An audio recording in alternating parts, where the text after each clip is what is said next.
All right, update on the project. I got the base floor. So one different thing I did on this one is because we got some high winds out here, I want this thing to be pretty sturdy and kind of heavy. So I went ahead and used 4x4s, treated wood, versus 2x4s, which is in the descriptions. But I still use 2x4s on top, obviously. I'm about to put down the flooring. And the other thing is I added some brackets you see in the corner there. I had some brackets in there just to keep it a little more sturdy. But overall, coming down pretty nicely. Instructions are working out pretty well. All right, I got the flooring on. Everything's looking pretty good, nice and straight. Next, we're actually gonna add one more thing to it. We're gonna go ahead and add some linoleum floor to it just because it's gonna have birds on it and it's easier to clean. All right, everybody, seems like those brackets worked really well. I did keep some stuff in the center there just because the wind gets pretty nasty out here, but everything turned out really well. Pretty easy to put together. So all the framing's done, so next is all I have left is to actually start putting the side panels on in the door.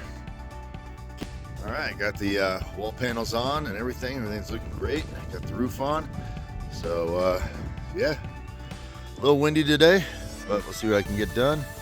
But so far everything's looking pretty good, so I'm just gonna work on the door trim and see how it looks when I get done there. Checking the inside of this out. See, all those brackets look pretty good. So far, everything about the brackets worked out pretty good for us. Made our lives definitely a little bit easier. A few notes: use straight wood as best you can, but unfortunately the lumber we got was not all that great.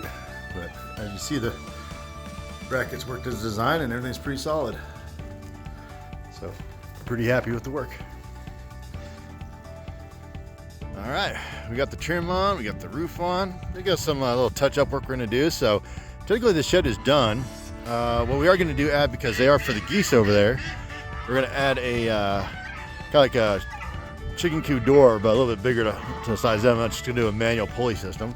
We're gonna add 2 windows, and we're gonna change the lock here because obviously you don't want to get locked inside. So we're gonna put in a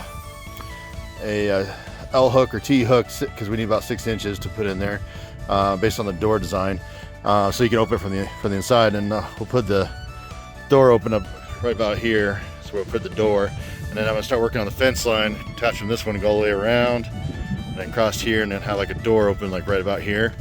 So, but overall, that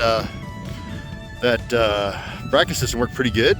A few minor notes for next time, but overall, it looks pretty darn good.